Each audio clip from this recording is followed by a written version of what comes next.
L'auto-édition de livres sur Amazon a beaucoup changé et la publicité avec Amazon Ads est devenue incontournable pour faire émerger un livre.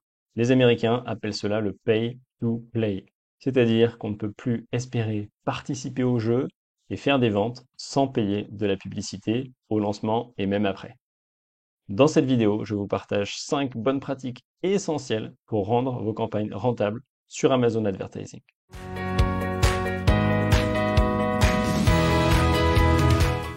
Vous êtes sur Publier son livre, le site d'information pour auteurs indépendants. Première bonne pratique, faire des campagnes manuelles et tester beaucoup de groupes de publicité différents. Amazon Ads offre de nombreuses options de visibilité. On peut faire de la publicité sur des produits proches par ASIN, sur des mots-clés, sur des catégories, avec de la vidéo sur des pages ciblées. Alors toutes ne fonctionnent pas pour tous les lecteurs ou pour tous les livres.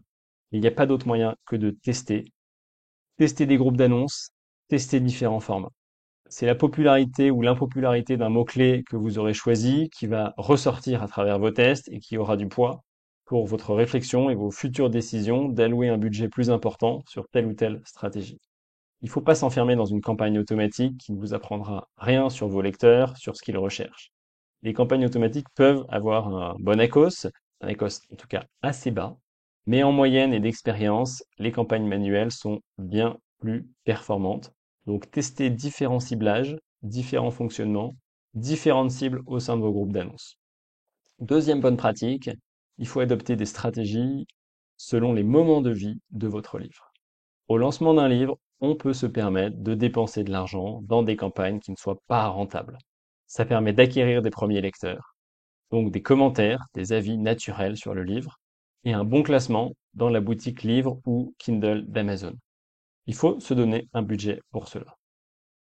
Après cette étape, on peut adopter une stratégie de stabilisation en coupant des mots-clés ou des groupes de publicité non rentables, ou avec un moindre volume pour se concentrer sur ce qui a marché. On va donc couper, élaguer.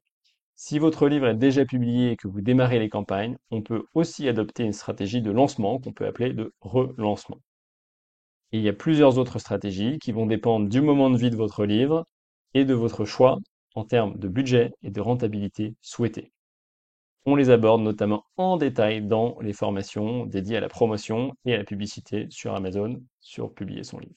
J'en profite d'ailleurs pour vous rappeler de penser à télécharger notre bonus gratuit 20 idées qui marchent pour promouvoir son livre, dont le lien est juste sous la vidéo.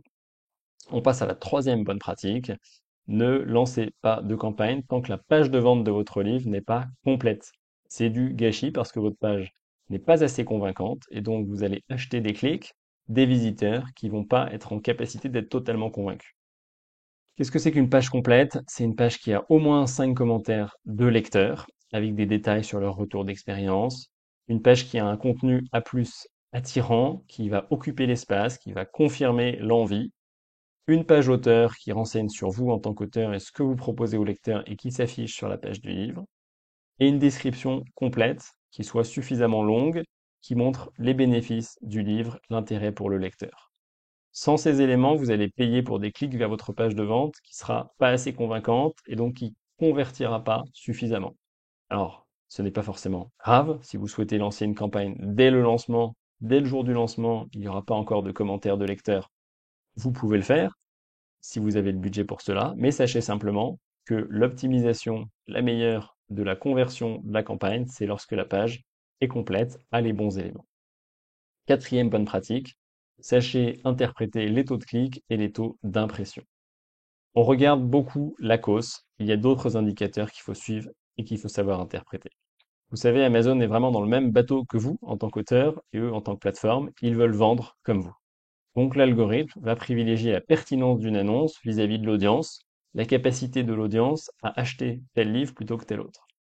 À la bonne audience, le bon livre pour avoir plus de chances de vendre, c'est comme ça que fonctionne l'algorithme. Donc si votre taux de clic est bas, c'est généralement que l'annonce n'est pas pertinente pour l'audience. Peu de gens cliquent dessus.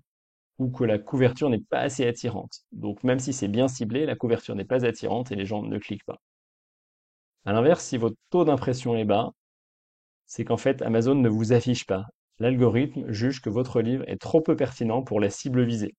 Il va falloir modifier la cible, éventuellement augmenter l'enchère, c'est l'autre option, car la concurrence est forte, mais vous n'êtes pas affiché parce que votre enchère potentielle est bien moindre que la concurrence.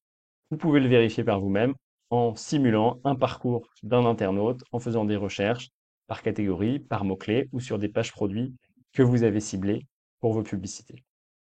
Et vous pouvez aussi jeter un œil à votre coût par clic. Lui n'a rien à voir avec la pertinence, mais il indique le niveau de concurrence que vous rencontrez sur les campagnes visées. Un coût par clic élevé doit vous obliger à prendre une décision. Est-ce que je continue parce que je veux acquérir des lecteurs ou est-ce que je suis sur une stratégie non rentable et je ne veux pas la poursuivre? Cinquième bonne pratique, accepter que derrière ce soit un algorithme qui travaille. On est parfois laissé un peu au dépourvu par Amazon Ads. Pourquoi est-ce que mon livre ne s'affiche pas alors que tout est bien fait, la page est bonne, le ciblage est bon, la cohérence est bonne, les enchères sont élevées, le mot-clé est précis, je devrais être affiché et pourtant je suis pas affiché. Ça arrive souvent. Pourquoi tel mot-clé ressort des impressions alors que tel autre reste muet? Parfois, il y a tout simplement pas de réponse. J'ai vu des livres qui cochaient les bonnes cases, mais l'algorithme ne voulait tout simplement pas les pousser sur ces mots-clés ou ces asines. Et il n'y avait rien à faire. On a beau recréer des campagnes dédiées avec uniquement un asine, uniquement un mot-clé, mettre un budget dessus, des enchères élevées, il n'y a rien à faire. L'algorithme ne veut pas nous afficher. La seule astuce que je connais, c'est celle-là, c'est d'isoler des mots-clés et des asines dans une campagne dédiée avec un budget dédié.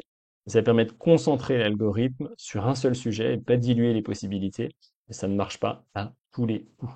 En quelque sorte, on essaie de lui forcer la main en lui donnant peu de choix. Mais l'algorithme sera toujours libre de ne pas afficher ce résultat. Voilà pour ces 5 bonnes pratiques. Merci d'avoir regardé cette vidéo.